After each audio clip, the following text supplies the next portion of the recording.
Welcome my friends. कैसे हैं आप लोग? अच्छे हैं? अच्छे ही रहें हमेशा, I hope. And welcome to the new episode use of unit vector in vector algebra. Vector algebra में यूनिट वेक्टर का प्रयोग या यूज कैसे करते हैं, क्या करते हैं कि उसमें यूनिट वेक्टर का इस्तेमाल हमें करना पड़ता है, ऐसे कौन सी कंडीशन आती है। बहुत आसान है, 2 मिनट का चीज़ है ये। यूनिट वेक्टर हम आपको इसके पहले बहुत अच्छे से समझा चुके हैं कि यूनिट वेक्टर क्या होता है। यूनिट वेक्टर में 2 चीज़ें होती हैं, एक तो इसकी न्यूमेरिकल वैल्यू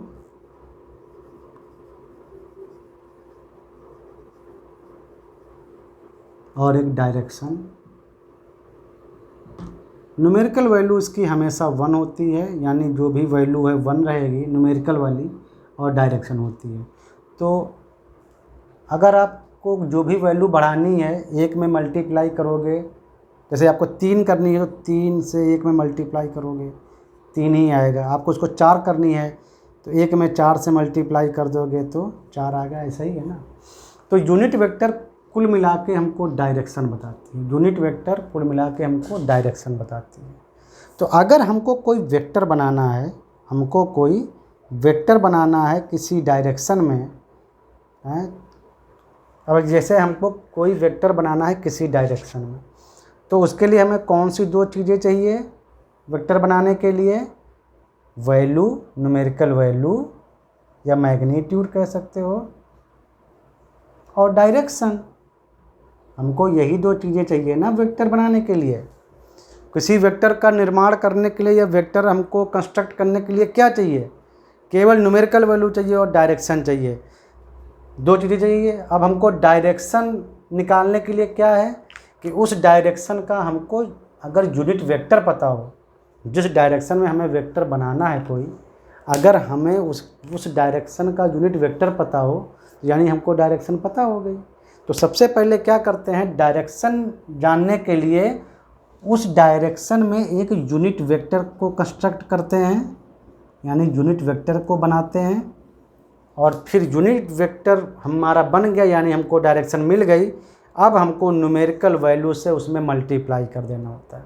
तो कोई भी वेक्टर बनाने के लिए वेक्टर इक्वल टू मैग्नीट्यूड यानी न्यूमेरिकल वैल्यू इनटू डायरेक्शन।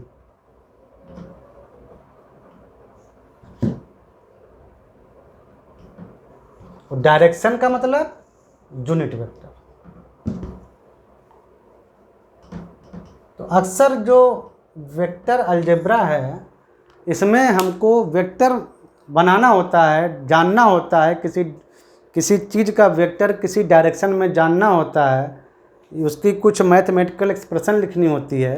तो हम क्या करते हैं कि सबसे पहले उस डायरेक्शन में यूनिट वेक्टर निकालते हैं। यूनिट वेक्टर का कहने का मतलब ही है कि हम वो डायरेक्शन डिटरमाइन करते हैं, फिर उसमें मैग्नीट्यूड यानी जितनी हमको वैल्यू देनी है उतने से हम गुणा कर देते हैं, मल्टीप्लाई कर देते हैं। क्यों? क्योंकि यूनिट वेक्टर की न्यूमेरिकल वैल्यू 1 होती है, तो जितने से मल्टीप्लाई करोगे कोई फ़र्क नहीं पड़ेगा। ठीक है। तो जैसे मान लो, एग्जाम्पल के लिए मान लो हमको इस पर्टिकुलर डायरेक्शन में 10 न्यूटन का फोर्स लगाना है, और हम चाहते हैं कि हम उस वेक्टर को मैथमेटिकल फॉर्म में लिखें। तो ठीक है, क्या करोगे, अभी हम मैथ नहीं लगा रहे हैं, अभी हम जस्ट आपको बता रहे हैं।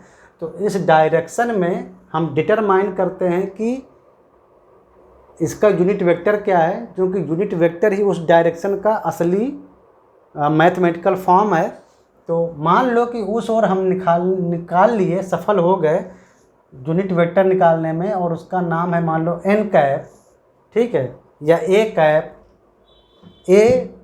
कैप यूनिट वेक्टर को कैप से रिप्रेजेंट करते हैं, ये उसका नाम है। ये तो कोई नाम हो सकता है, कुछ भी लिख लो। कैप लगाते हैं तो मतलब यूनिट वेक्टर बता रहे हैं। तो ए कैप से मान लो हम निकाल ले गए कहीं, मैथमेटिक कैलकुलेशन द्वारा हम निकाल ले गए कि ए कैप इस डायरेक्शन में यूनिट वेक्टर है, और हमको 10 न्यूटन का फोर्स लगाना था, तो इस डायरेक्शन में जो टोटल जो फोर्स वेक्टर आएगा वो 10 यानी मैग्नीट्यूड 10 और unit vector A cap Newton. तो वेक्टर आ गया हमारा फोर्स का 10 A cap, magnitude unit vector.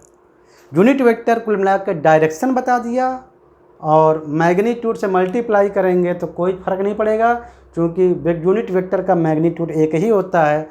तो आप जिस भी मैग्नीट्यूड से मल्टीप्लाई करोगे, मान लो 100 से करते हो 100 ही आएगा, 1 से मल्टीप्लाई करने पर तो वही चीज़ आती है ना। तो ये तरीका होता है वेक्टर अलजेब्रा में, कैसे हम वेक्टर फॉर्मेशन करते हैं, कैसे वेक्टर बनाते हैं, using the unit vector and desired amount of the magnitude. ठीक है, चलो मिलते हैं नेक्स्ट एपिसोड में।